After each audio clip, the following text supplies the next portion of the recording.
at sa ating mga frontliners na walang sawang naglilingkod, masiguro lamang ang ating kaligtasan at kalusugan. 24/7, nandyan sila. Mapaglingkuran lamang ang taong bayan. Last night, the IATF passed two resolutions. IATF Resolution number 20 and IATF Resolution number 21.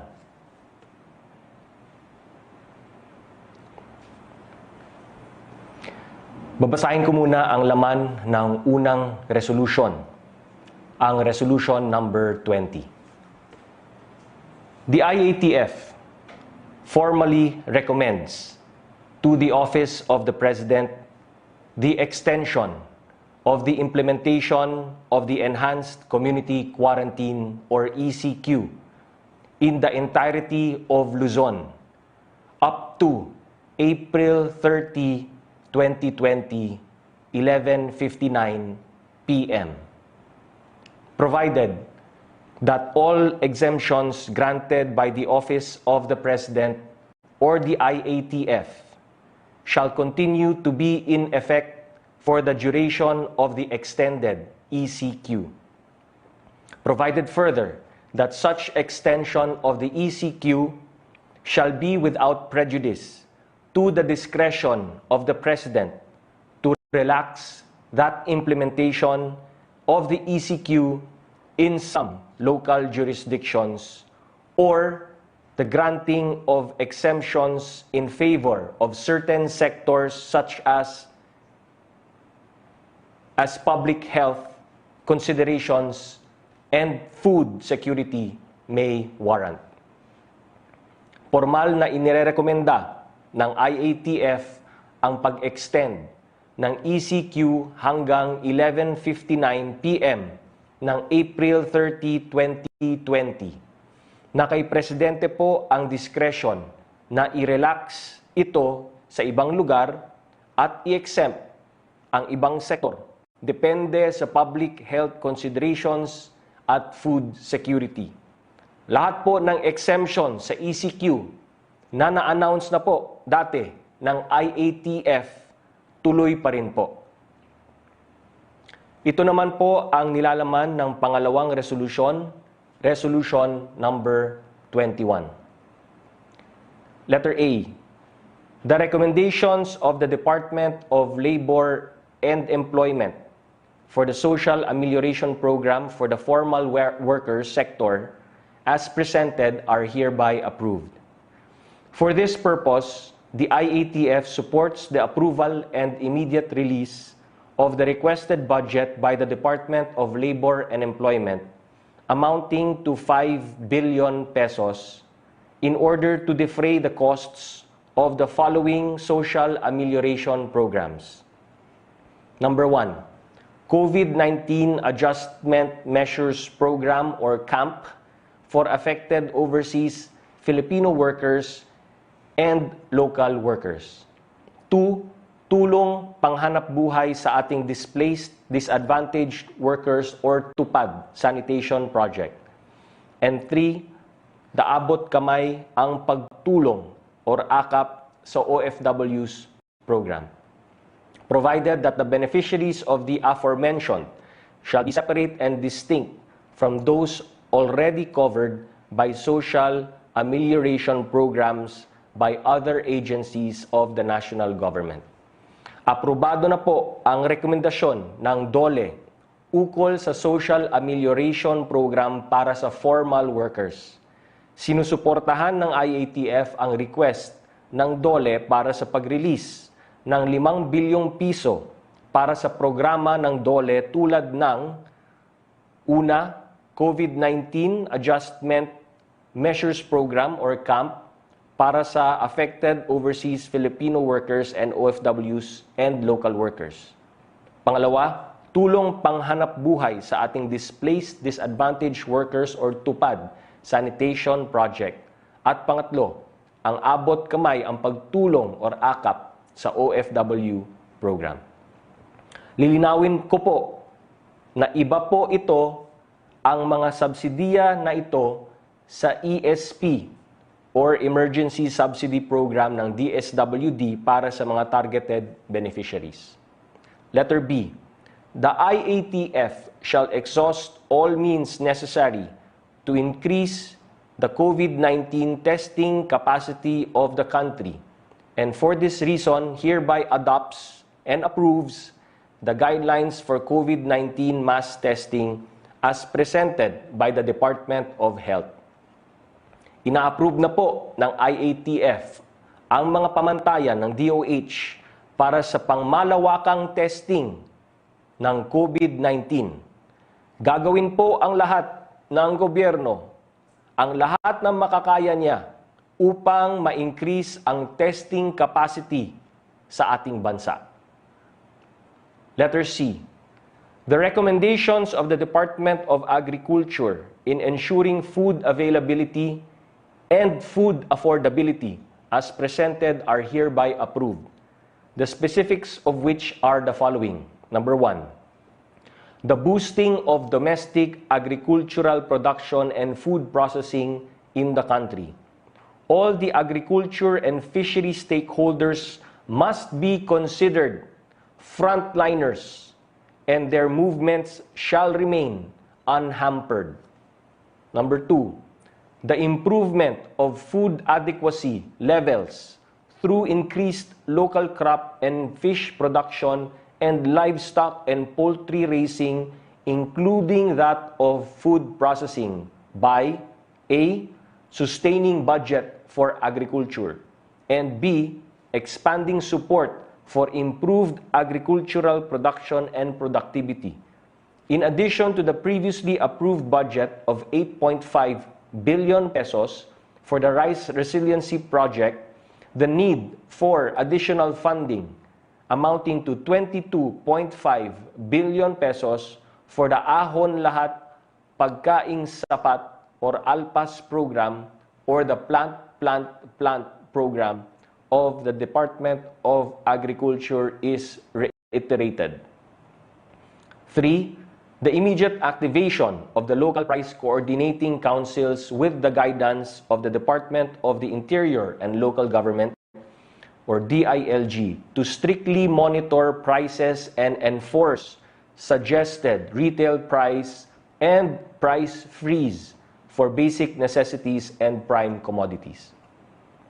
Aprobado din po ng IATF ang mga rekomendasyon ng DA para siguraduhin may murang pagkain sa ating mga palengke. Kasama sa mga rekomendasyon ay ang pagpapalago ng mga industriya ng agrikultura at food processing sa bansa. Kaya pinapaalala natin na industriya na ito ay kinoconsider na mga frontliners. Kaya sila exempted sa ECQ. Kasama din sa rekomendasyon ang pagpapabuti ng produksyon o ani, isda, livestock at manok sa pamamagitan ng una, pag-sustain ng budget para sa agrikultura.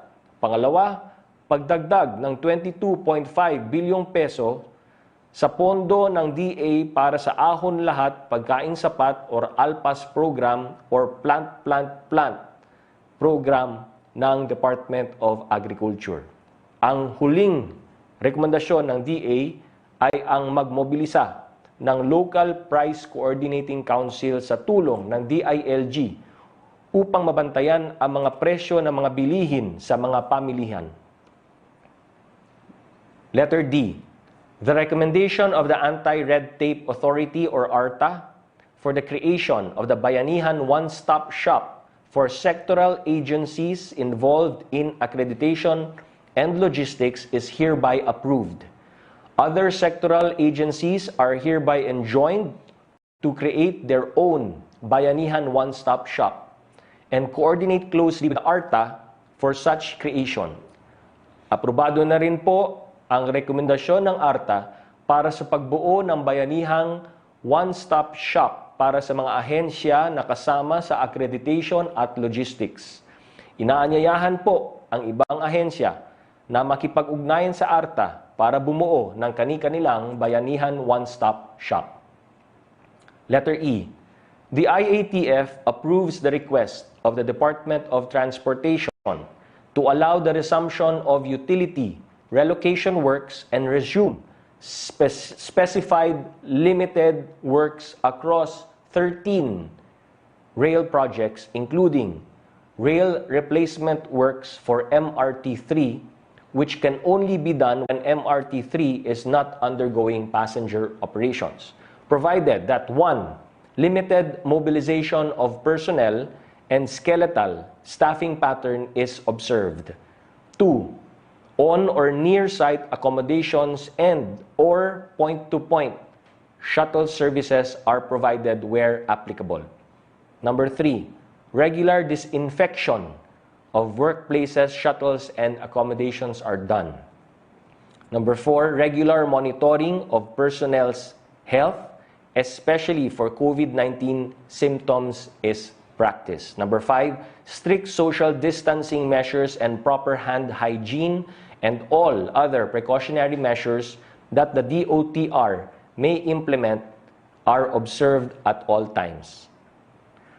Aprobado na rin po ang request ng DOTR na ituloy ang mga utility relocation works at iba pang trabaho sa 13 proyekto tulad ng pagpalit sa riles ng MRT-3 na magagawa lamang pag walang operasyon ang MRT-3.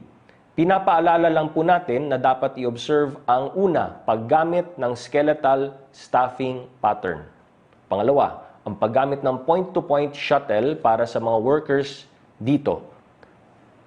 Pangatlo, ang regular na disinfection ng mga workplaces. Pang-apat, ang regular na pagmomonitor sa kalusugan ng mga nagtatrabaho. At panglima, ang striktong pag-implement ng social distancing measures. Letter F. Paragraph H of the Interagency Task Force Resolution Number 18 Series of 2020, providing for a 30-day grace period extended to commercial rents falling due upon micro, small, and medium enterprises or MSMEs within the period of the ECQ without incurring interests, penalties, fees, and other charges is hereby adopted as a national policy. Thus, this policy shall apply to areas where ECQ is implemented for its duration. Ang pagbibigay ng 30-day grace period sa pagbayad ng upa ng mga MSME sa kalagitnaan ng ECQ ay ina-adapt bilang national policy kung saan ini-implement ang ECQ. Letter G.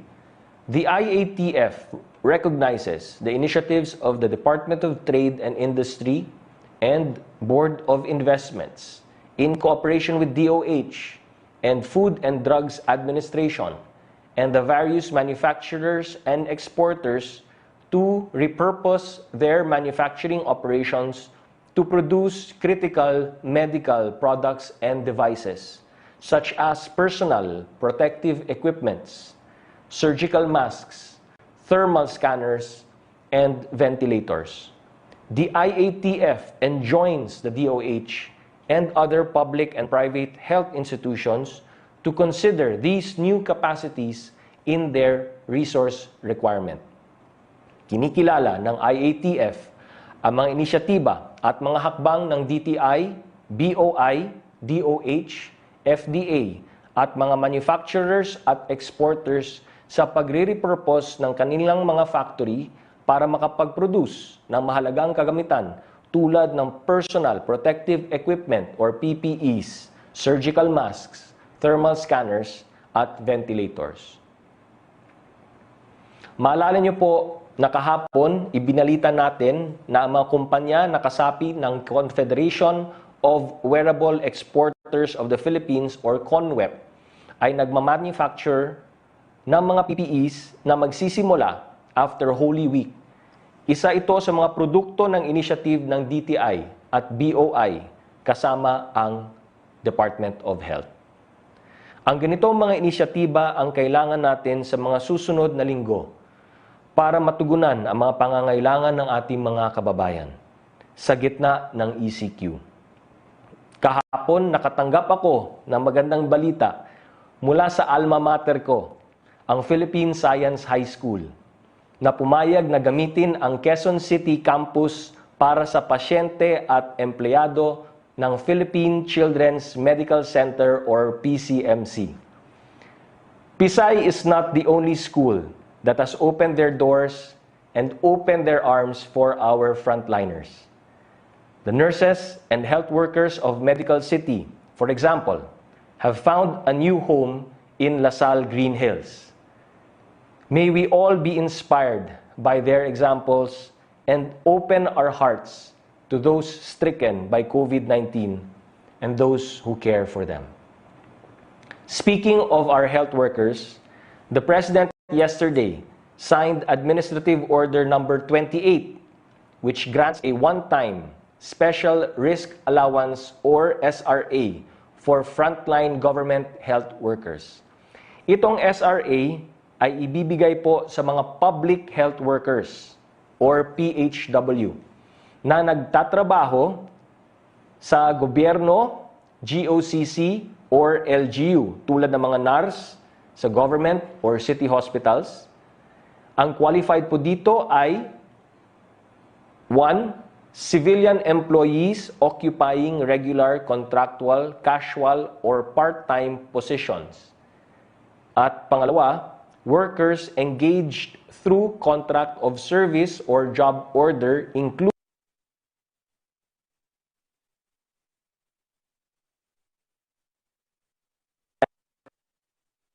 depending on the number of days they physically report for duty.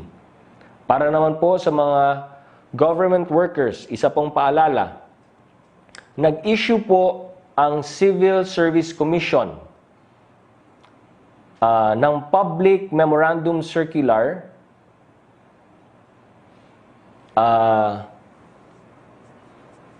na bibigyan ang opisyal at empleyado ng additional 60 days o hanggang June 30 para i-file ang kanilang Statement of Assets, Liabilities, and Net Worth or SALN. Ulitin ko po, nag-issue po ang Civil Service Commission ng Memorandum Circular na bibigyan ang officials and employees of government ng additional 60 days o hanggang June 30 para i-file ang kanilang SALN. In the midst of this ECQ, government recognizes the importance of ensuring that families in need receive their subsidies at the soonest possible time. Nire-report po ng DSWD na tuloy-tuloy po ang pagpapaabot ng tulong pinansyal sa ating mga beneficiaries. Naibigay na po ang pondo para sa 3,723,833 4-piece beneficiaries na umabot sa 16.34 billion pesos. Nakatanggap na po ang 77,674 target beneficiaries ng Parañaque, the amount of which total 621.39 million pesos. Tuloy-tuloy po ang pakikipag-ugnayan ng DSWD para po maibigay ang tulong na ito at nakikiusap po tayo sa mga pinuno ng LGU na kung may mga concerns po tayo sa pag-distribute ng mga subsidies sa kanilang mga lugar, makipag-ugnayan ng diretsyo sa DSWD para matugunan agad ang mga pangangailangan sa lugar ninyo. Siguro mas mainam po na imbes na ilabas natin sa Facebook or sa social media ang ating mga concern or kahit sa anong FaceTime or app o kung ano-ano pa, direkta na lang po nating iparating sa DSWD ang ating mga concerns. Sama-sama, magtulungan po tayo para matugunan ang pangangailangan ng ating mga kababayan. Let us help each other, help the most needy. Together, the national government, our LGUs, the private sector, and the Filipino people can beat COVID-19. Together, we heal as one. Maraming salamat po At huwag po nating kalimutan, bahay muna, buhay muna.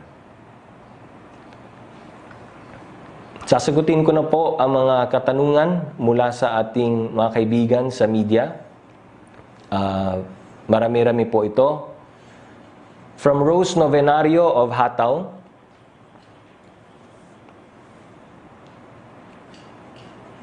Good AM, bakit ang Davao City pinayagan magbiyahe ang mga taxi at tricycle samantalang sa Metro Manila ay hindi at naging issue pa ito laban kay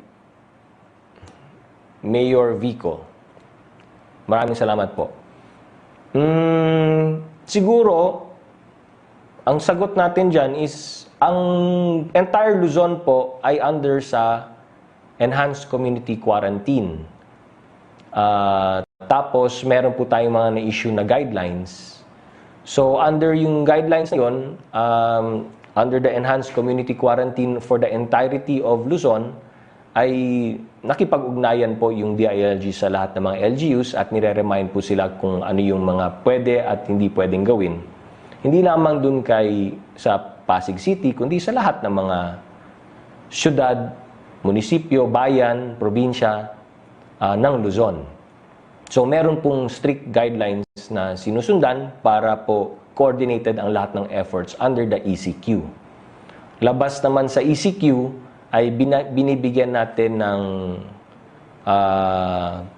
palugit or freedom ang iba't ibang mga LGUs gamit yung mga guidelines po ng IATF kung kailan sila pwedeng mag-community quarantine dun sa kanilang mga lugar. Pero, ganun pa man, tuloy-tuloy naman po yung pakikipag-ugnayan ng DILG sa lahat ng mga LGUs kahit sa Visayas at sa Mindanao. From Ace Romero, the President admitted that the 275 billion peso allocation for social aid package during the lockdown is not enough to help low-income households for 2 months. But based on his report to Congress, he can tap more than 800 billion from budget appropriations, repurchase deals, and dividends as permitted by the Bayanihan Law. How do you reconcile this?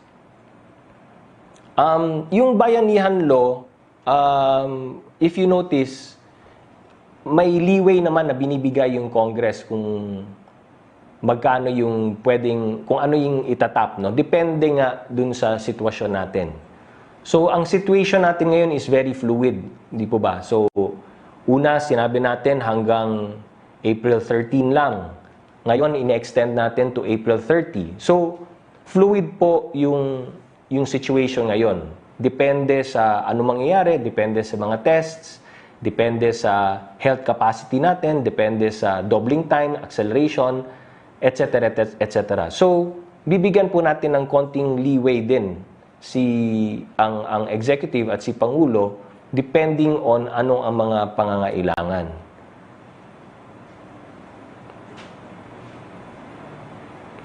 How does government intend to raise funds for the social aid package at a time when economic activity is significantly slower due to temporary business closures and sidelining of thousands of workers? So siguro ito yung talagang katanungan mo, ano?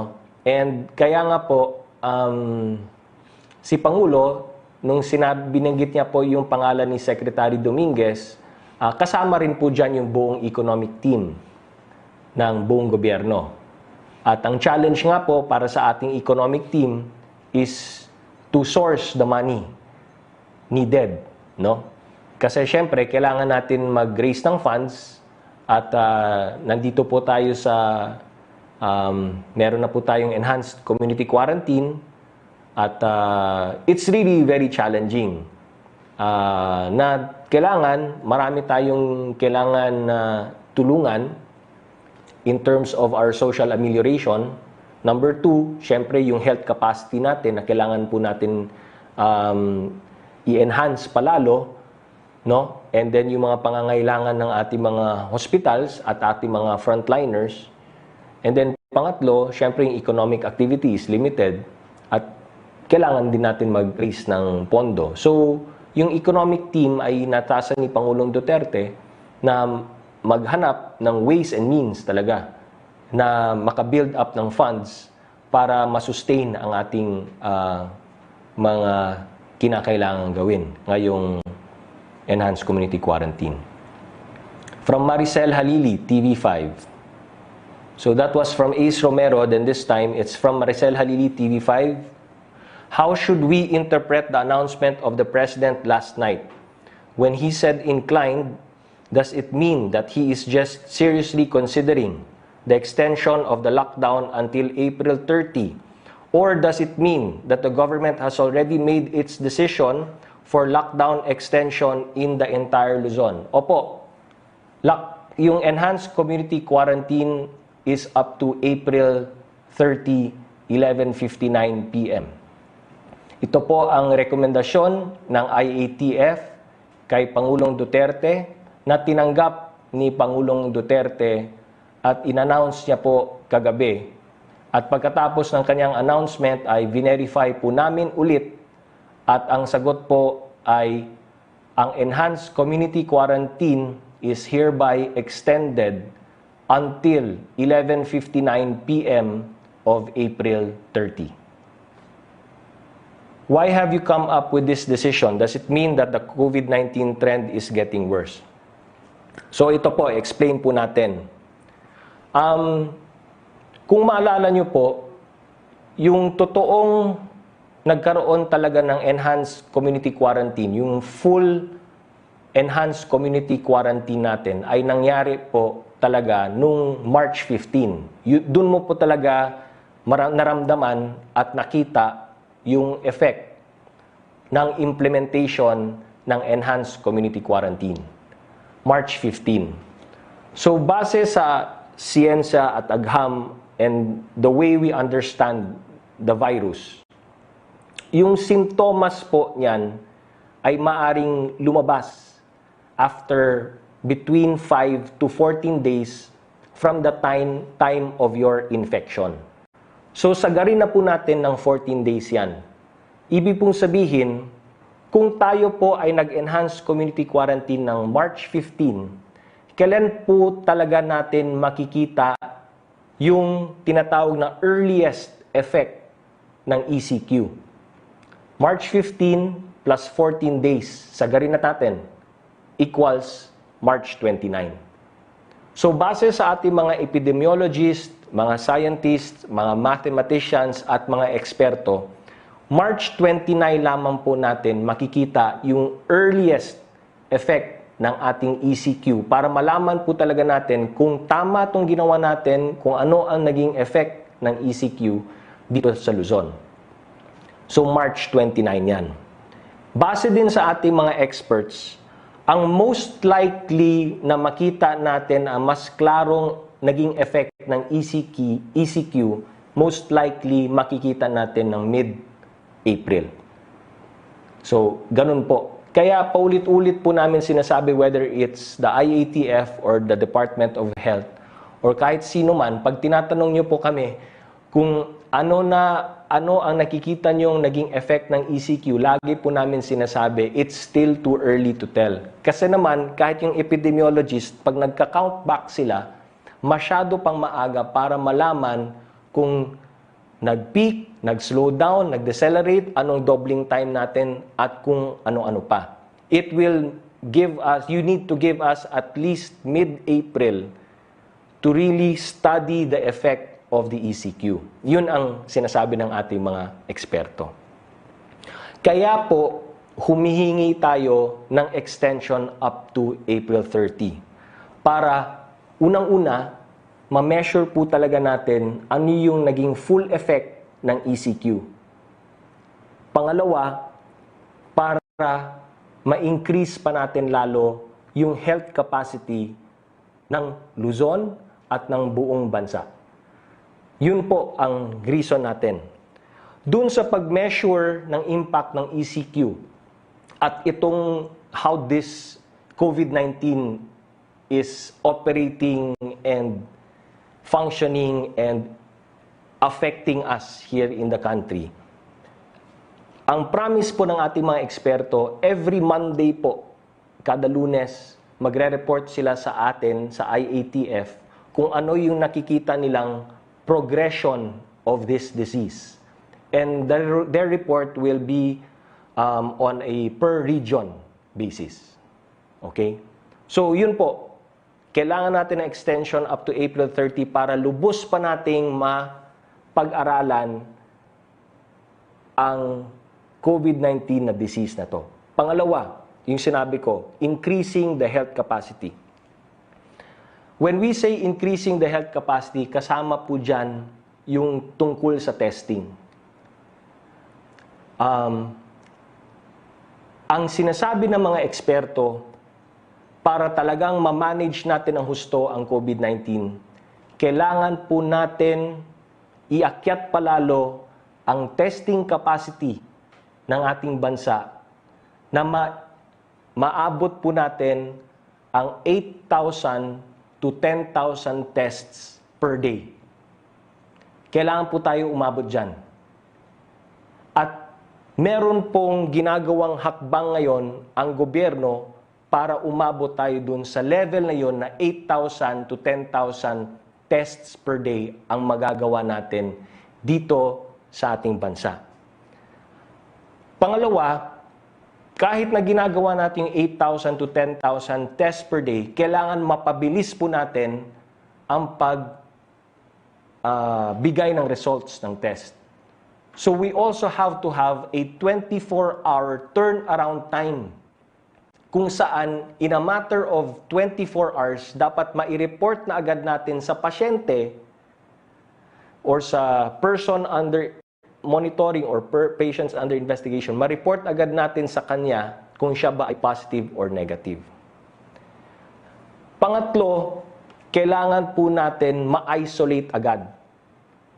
Whether PUI or positive, mild, moderate, severe, critical, kailangan maakyat din po natin yung level natin kung saan we have the capacity to isolate PUIs and COVID-19 patients.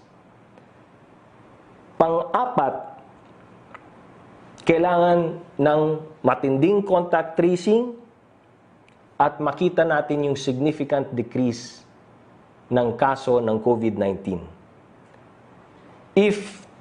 And then, panghuli, yung improve yung self-screening protocol ng ating mga kababayan.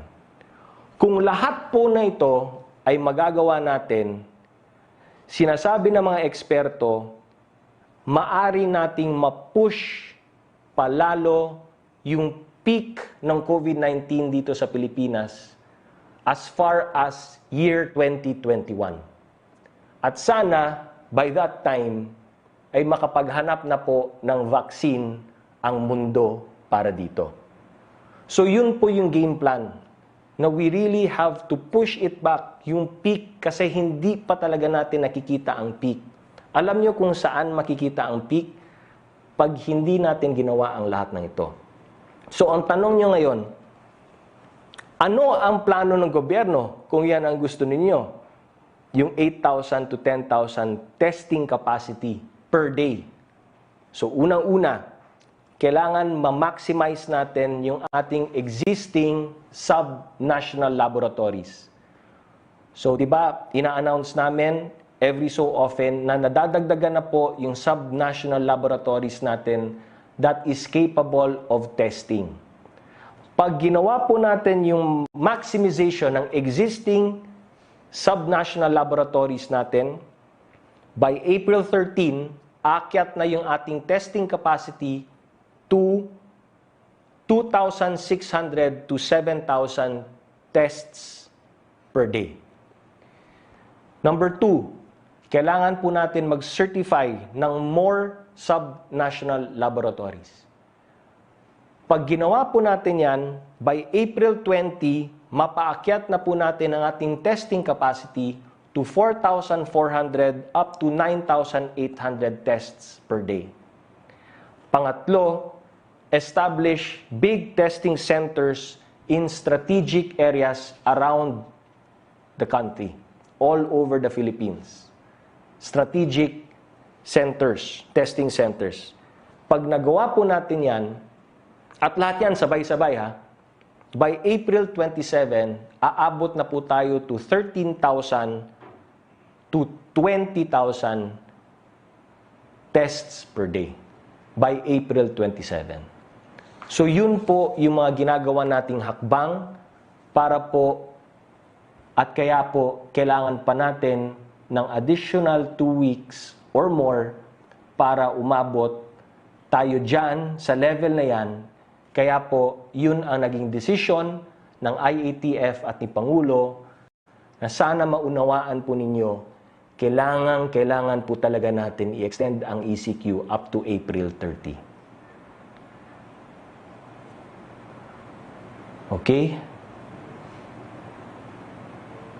Nawala na ako.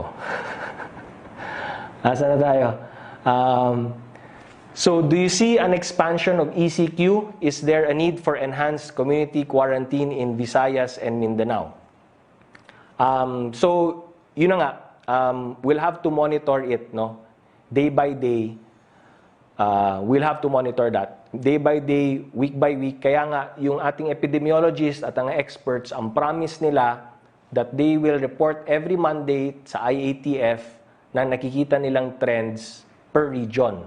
But obviously, hindi naman tayo talagang dependent na by Monday lamang tayo magde-decide kasi 2 Monday lang yan. Ano? Siyempre, pag may nakita tayong very alarming, then we will come in, no? Or the President will come in. So, siyempre, magre-react tayo as the situation warrants. So, right now, wala pa need, no? Napag-usapan namin yan. There's no need for an enhanced community quarantine sa Visayas and Mindanao, pero tuloy-tuloy pa po ang pag-monitor natin ito at ang DILG nakikipag-ugnayan sa lahat ng LGU at minomonitor namin, no? Ang numbers, saan yung mga provinces na alarming. So, lahat po yan ay tinitingnan natin. From Tina Mendez, Philstar, good morning. With the big possibility of extension of ECQ, hindi po, extended na po. What are the figures which the government is looking at that would determine we have reached the peak in the number of COVID-19 cases? Do we have a time frame? Yun na nga po.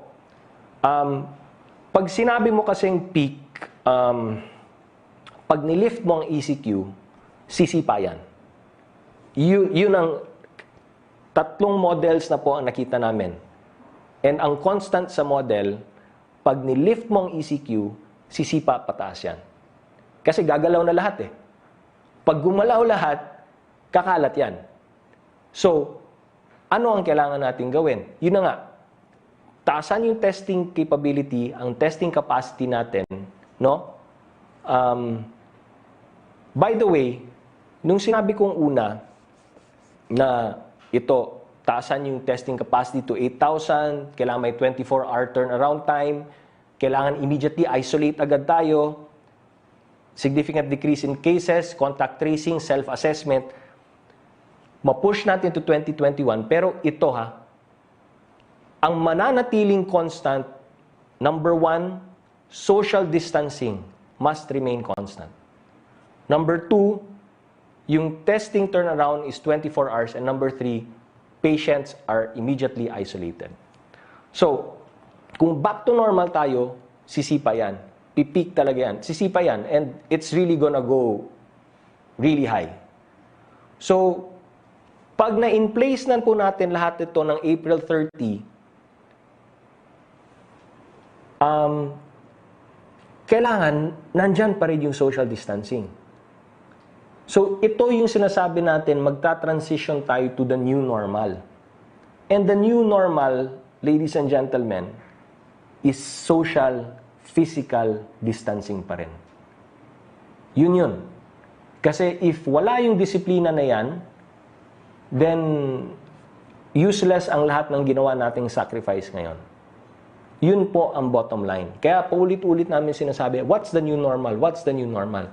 Yun ang pinag-aaralan ngayon ng technical working group. What's the new normal? So when we, quote-unquote, relax the ECQ, hindi siya kasing tindi ng ginagawa nating ECQ, but social distancing still has to happen. If we do that, then we don't have to even think about hitting the peak. No? Kasi pag sinabi mong peak, what's the worst case scenario? Yan ang peak eh. Ang gusto natin mangyari, hindi mag-peak, mag-flat. So even if you lift the ECQ, or not, it's not really lift eh, it's relax the ECQ. By April 30, kung lahat ng mechanisms na to are in place, social distancing still has to happen. Number 1. 2, testing still has to happen. And number 3, isolation also has to happen. Yan po ang new normal para ma-push back natin ito. So pag sinabi mong peak, yun po yung, kasi flat is not really flat eh. Flat is may konting umaangat na ganyan eh. We can push that back and maintain that hanggang 2021. By 2021, hopefully, a vaccine is found. Pag may vaccine na yan, then we can go back to the old normal. Something like that. No? Again, when I say something like that, I say it loosely because even the experts really don't have any answer to this. This is something very new to all of us.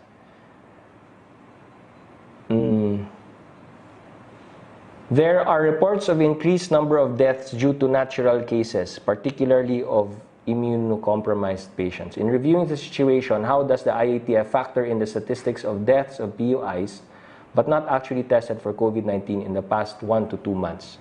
I think we should refer that to the experts or DOH. Pero sa akin dito, siguro ang emphasize ko lang, kaya nga kailangan mabilis yung turnaround time ng testing natin. And we're getting there. Number 2, has the President given consent to reclamation projects at Manila Bay? Please expound on his statements last night. Wala po. Unless you see a paper to that effect signed by him, then no, status quo pa rin. Number 3, please issue a statement on government efforts to prevent scams now prevalent in social media where hackers of FB accounts impersonate and ask money from unsuspecting contacts of a hacked account holder. Please report immediately to the PNP, Cybercrime Division, the NBI, or the CIDG. Joseph Morong, GMA 7. Why is the President saying now that the government does not have the money?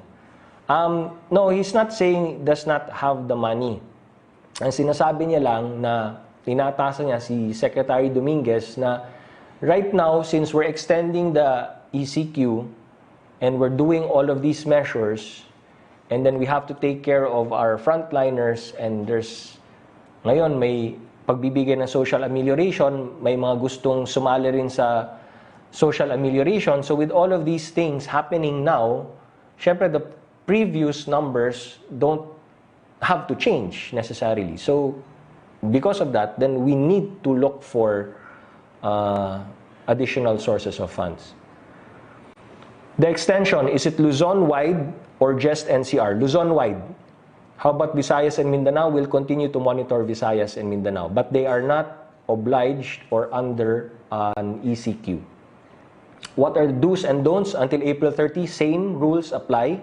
In-extend lang po natin yung April 30, ang ECQ up to April 30. So kung ano man ang mga do's and don'ts natin, sa lahat ng mga nabanggit na ng IATF, na-issue na guidelines ng IATF will remain. From Sherry Ann Torres, ABS-CBN. Number 1, may mga info na nakakarating sa amin na sa Regions 3 at 4A namimigay na rin ng cash aid, pero doon sinasabihan sila umano ng mga kinatawan ng barangay o DSWD na yung ibibigay sa kanilang 5K or 6K, may kahati silang isa o dalawang kapitbahay. Ang paliwanag daw sa kanila, pinagkakasya kasi ang budget at kung hindi sila papayag, wala silang makuha.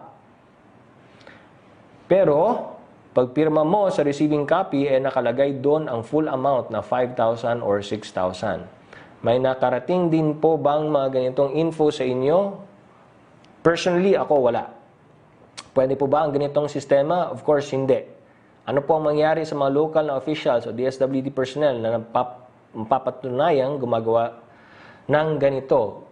Siyempre, hulihin sila ng pulis. Kaya nga po, under our policy guidelines, nung social amelioration, kailangan po nandun ang PNP.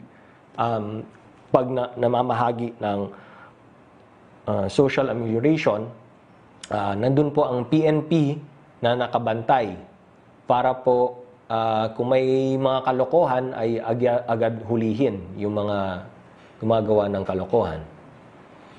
Joseph Morong, GMA7, additional question. President Duterte said he will factor in the middle class in the social amelioration program. How and how much will it cost? Gaya ng sinabi niya kagabi, sabi niya, pag-aralan namin, titingnan namin, pero syempre, number one, ang unahin muna natin yung mga nangangailangan. Yung poorest of the poor, gaya ng sinabi niya. Yung marginalized sector, yung nasa non-formal, yung mga nasa informal, yung mga mahirap nating kababayan, yun po ang unahin natin. Pag-aaralan po itong sa middle class. Syempre, pag-aaralan niya ng ating economic team, at pag-aaralan ang kung hindi naman social amelioration, kasi hindi sila pwede sa social amelioration. So, kailangan pag-aaralan natin ano pang maaring programang ibigay natin sa kanila. Kasi hindi naman sila tugma sa guidelines ng social amelioration. So, there has to be another program with another fund source and another set of guidelines. So, kailangan pag-aralan pa natin yan because it doesn't necessarily have to be a social amelioration package also. There are other ways wherein we can help the middle class, no?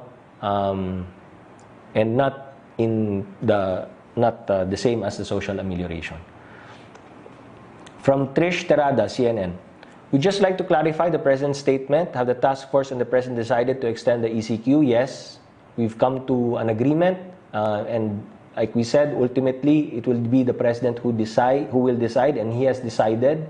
And we verified that after he spoke in his televised statement to the nation. Is it final already, sir? Yes. What made the government arrive at this decision? Na-explain ko na po. From Prince Goles, Politico Abante. Good morning, Cabsec. Ano po yung protocol sa mga pasyenteng namatay sa COVID, particularly those who died inside their home? May ayuda po ba ang gobyerno sa pamilya ng namatayan dahil sa COVID? Yes. Na-announce po na namin ito na DSWD is giving 25,000 pesos burial assistance or assistance to the family ng namatayan. From Tuesday New, DZBB, question for Cabsec. Saan hinugot ni Pangulong Duterte ang sinabi niyang nasa hangin na ang COVID-19? May official stand na po ba ang DOH o who dito? Or sorry. May official stand na po ba ang DOH or WHO? Sorry. Dito at nasabi ito ng Pangulo. Ang basis po ni Pangulo, sa mga, meron din siguro mga nakapanood nito, may isang Japanese television news network na lumabas ng news report, no? Or documentary, if you will, kung saan pinag-aralan ng mga scientists and doctors yung tungkol sa microparticles ng breath ng tao kahit siya ay nagsasalita.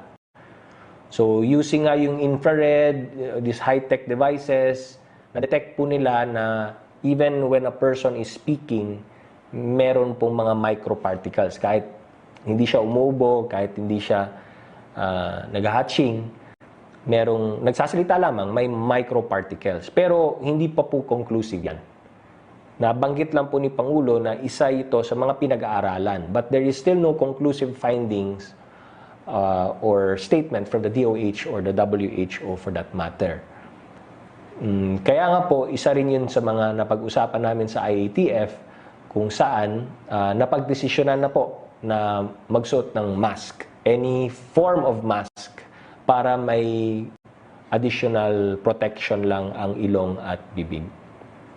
From Henry Uri, DZRH, Sir, good day po. Sinabi ng Pangulo kagabi na tutulungan din ng gobyerno ang mga middle income earners. May napag-usapan na po ba ang IATF tungkol dito? Anong tulong bibigay at paano ang implementasyon nito? Gaya ng sinabi ko po, ay inatasan ni Pangulo ang isang grupo made up primarily of our economic managers, no, to study this proposal. Pero dahil yung JMC ng social amelioration ay napirmahan na, hindi po natin pwede gamitin yung JMC na yon kasi that's particularly social amelioration package.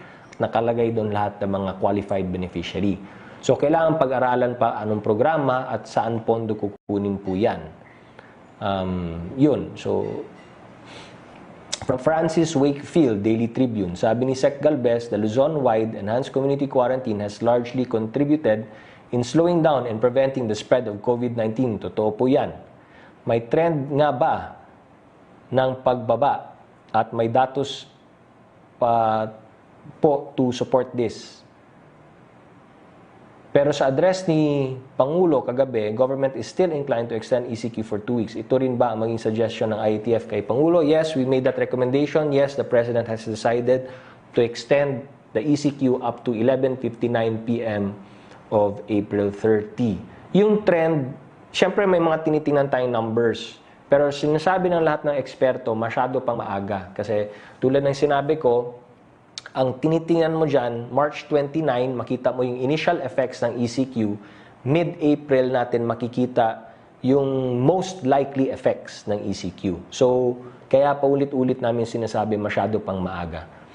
Second question, can we also kindly get a breakdown of the 200 billion peso disbursement if it has already been given out or point us the right direction, DBM or NTF? Actually, dapat kasama ito sa report of the President to Congress, no? So, siguro by tomorrow, makakabigay po kami ng kumbaga highlights, no, ng President's report to Congress. But it's already been submitted to Congress. So obviously yung 200 billion ay hindi pa po fully disbursed, no? So nakita ko I browsed through the report and hindi pa fully disbursed yung 200 billion. In fact, only 100 billion has been released to DSWD so far. And dun sa 100 billion, hindi pa yan fully disbursed. Yun yung hopefully by this week. But obviously yung challenge natin is magma-Monday, Thursday at Good Friday na po. Na dapat mailabas na po yung 100 billion na yan at maipamahagi na dun para sa social amelioration. The President last night said that the fund earmarked for 2 weeks would soon be depleted. Ito rin ba ang nakikita ng IATF? Yung 100 billion, yes, in 2 weeks, that should already have been spent or distributed, no? But yung 100 billion na remaining, that is for another month. No? Kasi yung 200 billion, that's good for 2 months worth, di ba? So itong unang 100 billion, kaya 100 billion muna ang nirelease because that's for the first month. Kumbaga, that's the first month worth of social amelioration. Pero may second pa na coming na dapat na social amelioration if need be or if needed, given kung magka-extension nga tayo or kailangan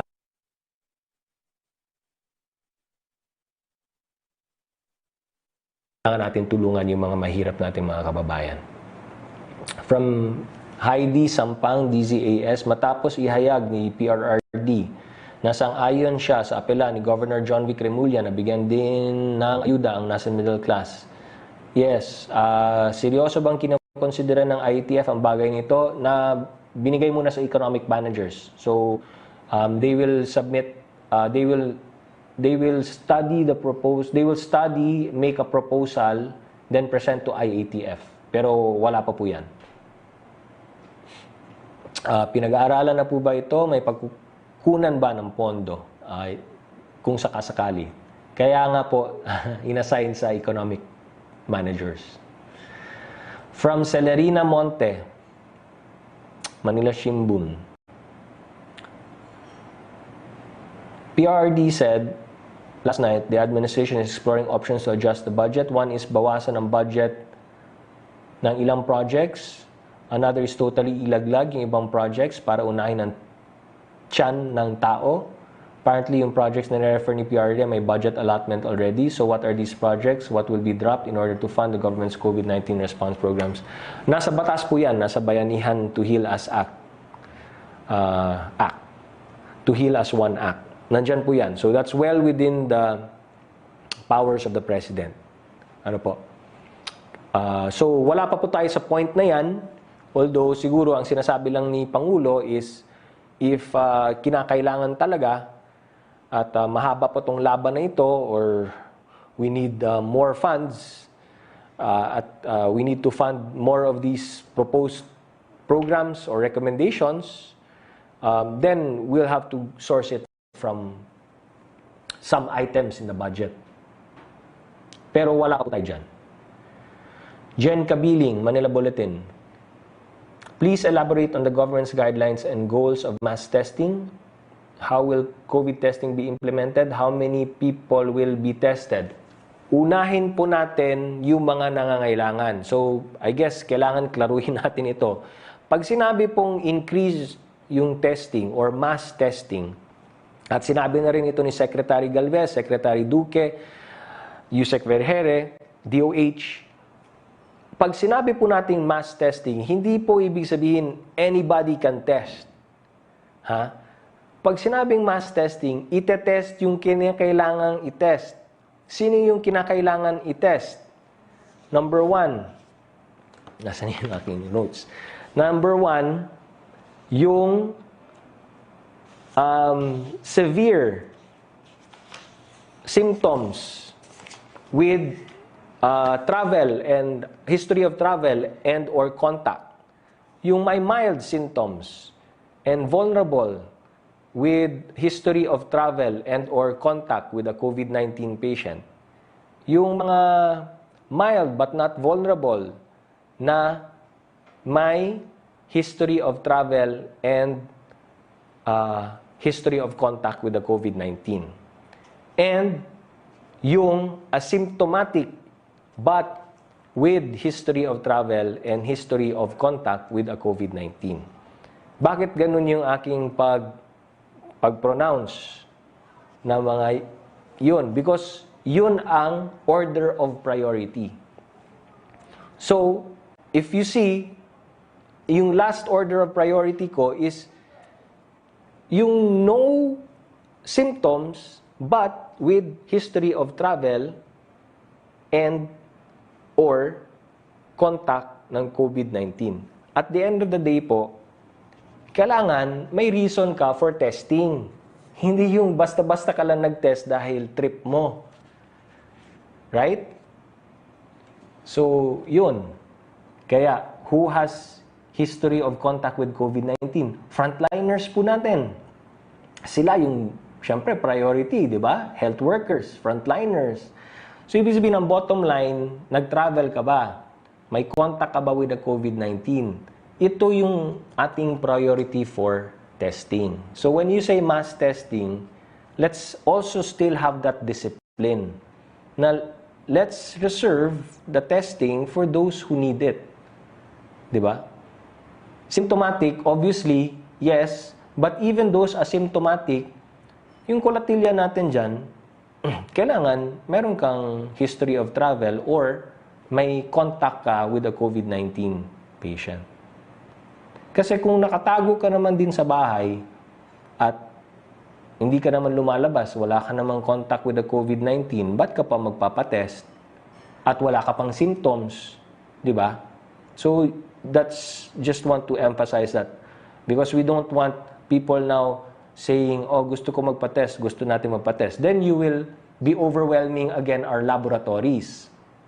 Diba? Because ang game plan natin is not to overwhelm our healthcare facilities. Diba? So, that includes now the laboratories because at this point, yung laboratories natin is also one of our more important assets. Nasaan na tayo? Okay. Ito na. Additional announcement. Dagdag impormasyon lamang po. May financial assistance na po para sa LGUs upang mabigyan sila ng tulong laban sa COVID-19 na ilalabas na ng Department of Budget and Management or DBM. Ito ang Bayanihan Grant to Cities and Municipalities. This will be equivalent to 1 month of LGU's internal revenue allotment totaling 30.824 billion pesos. Sa ating pong mga tagapangasiwa sa lokal na pamahalaan, salamat po sa inyong pakikipagtuwang sa national government. Tunay nga po kayo ay kabalikat ng bayan sa labang ito. Sa ating mga kababayan, maraming salamat po sa inyong pakikipagtulungan sa inyong pamahalaan. Before ko tapusin to, siguro isa na lamang po. Yung dito sa Social Amelioration Program, syempre yung mga LGUs, tinap po ng DSWD at ng mga national agencies para tulungan po tayo sa pag-distribute ng ating mga social amelioration para sa ating mga kababayan na naghirap. Ngayon, may mga LGUs na binigyan na po sila, number 1, binigyan na sila ng kanilang, kumbaga, number 1, may mga LGUs na pumirma na po ng MOA. Yung Memorandum of Agreement, pinipirmahan po yan para, syempre, kayo mag-assist sa DSWD. So, may Memorandum of Agreement po tayo na kayo ang mag-assist sa national government. No? So, nakalagay sa MOA, spelled very specifically kung ano yung mga do's and don'ts, ano yung obligasyon ng mga LGUs, etc. etc. So, number 1, kailangan nyo pang pumirma ng MOA. Number 2, kailangan meron kayong isasubmit, di ba? Alam niyo na 'yon. Kung ano yung isasubmit ninyo, no? Hindi ko na kailangan banggitin dito kasi na-brief na kayo ng DSWD. So, kung ano yung kailangan yung isubmit sa DSWD, paki-submit na po kasama po yung MOA. Para sa ganoon, maumpisa na po natin. Ngayon, may mga LGUs kasi na nag-alala, sinasabi nila, itong bibigay nyo na social amelioration, hindi ito namin mapapaabot sa lahat ng gusto natin mapaabot.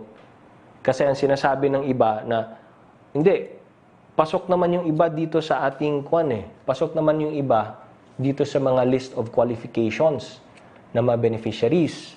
So meron ilang mga pamilya dyan na gusto ko sanang isama pero hindi ko maisama for whatever reason. In other words, gusto po nila ng dagdag. Karagdagan. Pamilyang gusto po nilang bigyan. So, ang nais lang po namin sabihin sa inyo, meron po tayong appeals system and mechanism. Okay? We have an appeals system in place na you can refer to or you can go to appeal to the DSWD and the national government kung meron pang mga sa palagay ninyo hindi na isama na kailangan isama dahil sila naman po ay qualified. Pero wag na po nating i-delay ang pamamahagi po ng ating social amelioration. In other words, don't let that be the cause of delay. Di ba? Ibigay na po natin yung tulong. Ngayon, kung may mga hindi napagbigyan, then that's the time that you go into the appeal system. And then titingnan po natin kung yung ibibigay nyo ba, na ina-appeal nyo ba, ay pasok o hindi. Without guarantees. Kasi syempre, i-check pa natin yan sa database, i-check pa natin yan kung nagdoble na or sobra na, kung kasama ba sila sa 4Ps, kung kasama ba sila sa DA, Department of Agriculture, kasi may programa din ng Department of Agriculture para sa farmers and fisher folk. Kung kasama ba sila sa DOLE, sa mga formal workers. Syempre, i-vet pa namin yan at ibabangga pa namin yan dun sa database na hawak po ng national government. Kaya sinasabi ko, no promises. Pero, ang bottom line is, bigay na natin. Bigyan nyo na yung MOA, bigyan nyo na lahat ng mga requirements para po mabigay na natin ang tulong sa inyong mga constituents. Based doon sa napag-usapan with DSWD. Kung meron po kayong gustong i-appeal sa DSWD, huwag po kayong pumunta sa Facebook or sa Twitter or sa social media or sa FaceTime or sa kung saan-saan kasi hindi makakarating yan at hindi po yan yung proseso. May appeal system po tayo. May mekanismo po tayo. Yun ang gamitin natin. But in the meantime, let's do this. Bigay na po natin.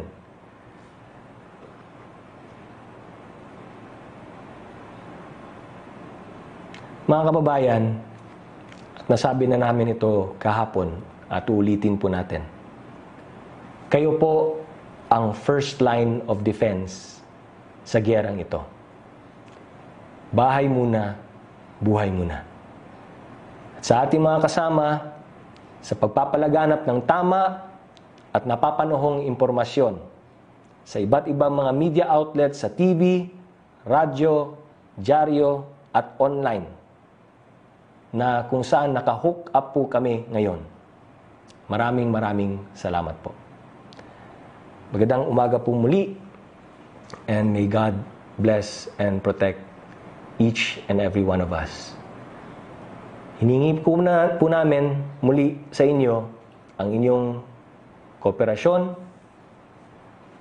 ang ating pagkakaisa, ang ating pagtutulungan, lalong-lalo na po ngayon na i-extend po natin ang Enhanced Community Quarantine. Panghuli na lamang po, ngayong panahon ito, siguro ito yung tamang panahon na kung saan tayo dapat ay magbayanihan.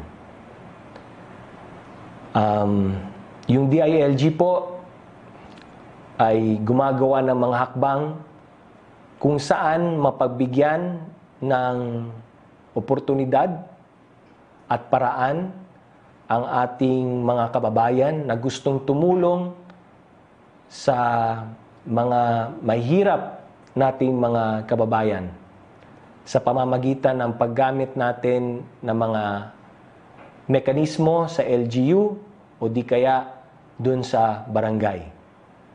So, pina-finalize na lamang po ng DILG. Ang ibig po sabihin yan, kung meron pong gustong mag-donate at tumulong sa mga kapwa nating Pilipino, mga kababayan natin mula sa iba't ibang mga barangay, ay sana po mag-donate kayo at tulungan po natin yung mga kababayan nating mga nahihirapan na. Nandiyan naman ang ayuda ng gobyerno, nandiyan naman ang tulong ng gobyerno. Pero siguro ngayong panahon na ito, kung may pagkakataon na matulungan po natin ang ating kapitbahay o yung kalapit-bahay po natin mula sa ibang barangay, tayo na po, gawa na lang po tayo ng sarili nating paraan. Sama-sama tayo, mga kaibigan natin, mga barkada natin, mga kasamahan natin sa opisina. At itong extended enhanced community quarantine na ito, na kung saan marami po sa ating mga kababayan na nangangailangan, hanap tayo ng paraan kung saan makakatulong tayo sa kanila. Maraming salamat po at magandang umaga po muli.